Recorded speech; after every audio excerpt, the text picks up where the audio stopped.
আবার একটা নতুন টেক নিউজ এপিসোড নিয়ে বরাবরের মতো আমি প্রিয়তোষ আপনাদের সামনে হাজির হয়ে গেছি। গত সপ্তাহে যেহেতু টেক নিউজ আসেনি, এই সপ্তাহে ভোরে ভোরে গুরুত্বপূর্ণ আপডেট রয়েছে। এবারে আমেরিকার চ্যাটজিপিটিকে প্রতিহত করতে মার্কেটে হাজির ডিপসিক এআই, যেটা আবার চায়না তৈরি করেছে। একদিকে চায়না ভার্সেস আমেরিকার যে এআই দ্বন্দ্ব সেটা তো জমে গেছেই, কিন্তু সব থেকে লেটেস্ট যেটা ফ্যাক্ট সেটা হচ্ছে চ্যাটজিপিটি তৈরি করতে বা ডেভেলপ করতে যত খরচ হয়েছে তার 10 ভাগের 1 ভাগ খরচ করে বা রিসোর্স ব্যবহার করে ডিপসিক এআই কিন্তু সেই কাজটা করে দেখিয়েছে। আর তার মধ্যে আরও এখানে বিতর্ক তৈরি হয়েছে। অ্যাপেলের অ্যাপ স্টোরে ডিপসিক এআইকে এখন 1 নম্বরে দেখাচ্ছে আর চ্যাট জিপিটিকে 2 নম্বরে।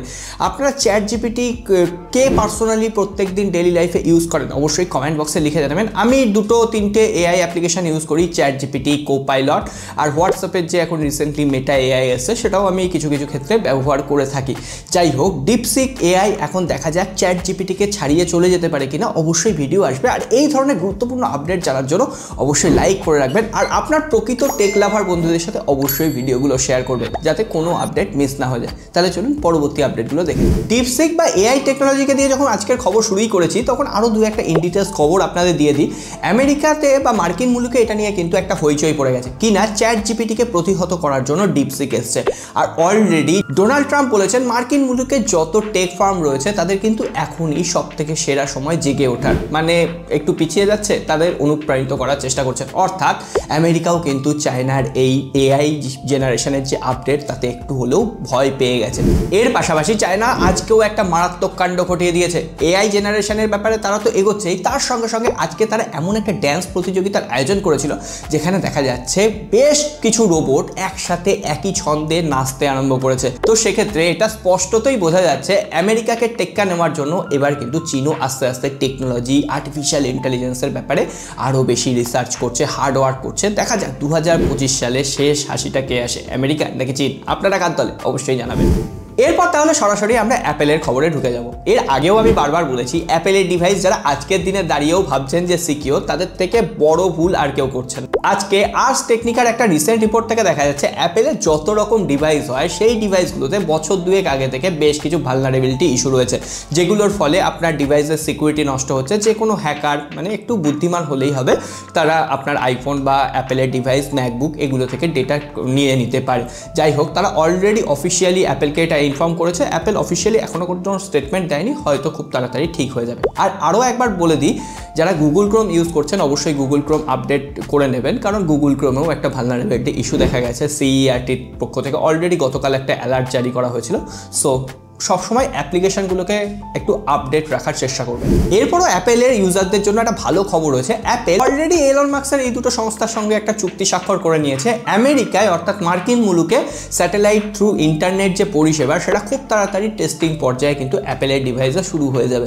দেখা যাক আমাদের রিজিয়নে আসতে কত দেরি হয়, অবশ্যই আসবে, তার জন্য টাইম লাগবে। অনেক লিক, রিউমার এবং গুজব আসার পর অবশেষে আইফোন SE4 এর হ্যান্ডস অন লুক সামনে চলে এসেছে। যাই হোক, আইফোন SE4 তো হচ্ছে না, আইফোন 16e হচ্ছে।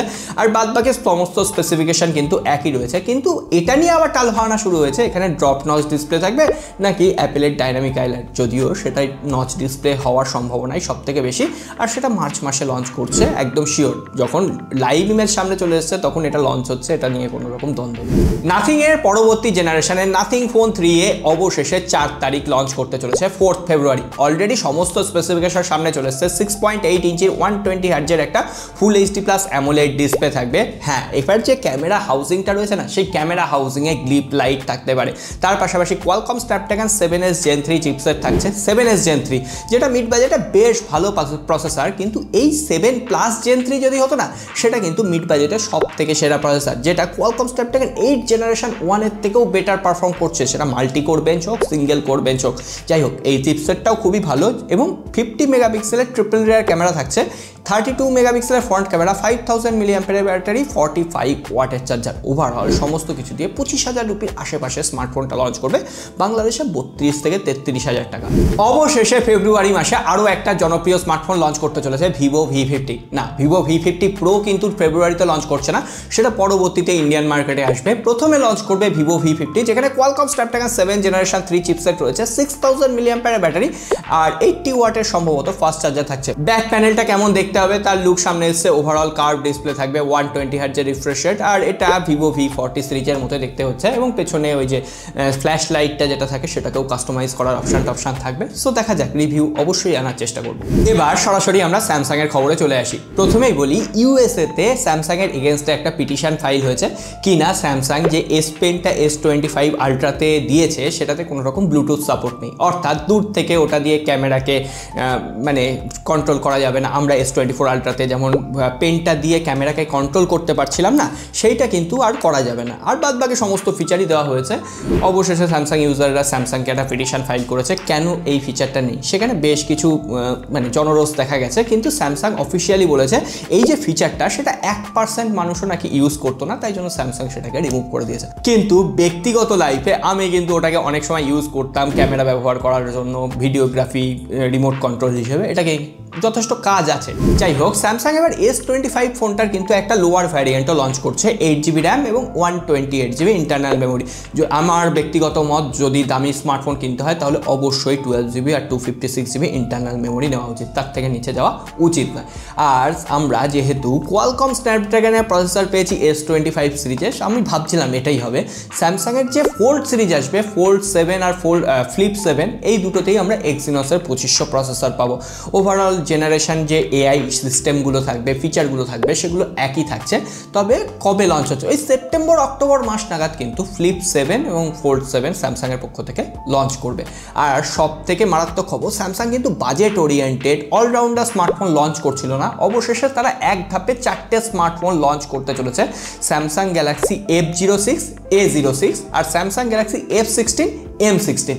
এই যে F16 আর M16 এটা কিন্তু দুটোই 5G ডিভাইস হবে 15,000 রুপির মধ্যে, যেখানে এক্সিনোসের 1380 চিপসেট থাকবে আর ড্রপ নচ ডিসপ্লে থাকবে বলে শোনা যাচ্ছে। এখনো পর্যন্ত কনফার্মেশন নেই, তবে ফেব্রুয়ারির শেষের দিকে স্যামসাংয়ের এই 4টে ডিভাইস লঞ্চ হওয়ার সম্ভাবনা রয়েছে। তবে এত সব কিছুর পর ফেব্রুয়ারিতে সব থেকে সেরা যে ফ্ল্যাগশিপ কিলার স্মার্টফোনটা লঞ্চ করবে সেটা হচ্ছে IQ 10R, আর সব থেকে ভ্যালু ফর মানি স্মার্টফোনও বটে, কারণ এখানে কোয়ালকম স্ন্যাপড্রাগন 8 জেনারেশন 3 চিপসেট থাকবে, যেটা দাম বলা হচ্ছে 26 থেকে 28,000 রুপির মধ্যে হবে।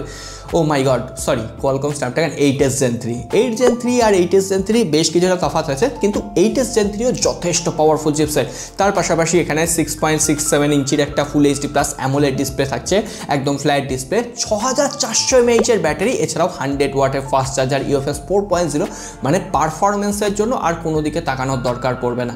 আর এই ধরনের টেক আপডেট সবার আগে পাওয়ার জন্য এই সাবস্ক্রাইব বাটনটার দিকে তাকানোর দরকার পড়বে, একবার প্রেস করে রাখবেন, ঘন্টিটা প্রেস করে রাখবেন, আর টেক লাভার বন্ধুদের সাথে অবশ্যই ভিডিওগুলো শেয়ার করবেন। আর হ্যাঁ, লাইক বস, আজকে আপনাদের জোরটা দেখতে চাই। সকলে ভালো থাকবেন, দেখা হবে আগামী পর্বে।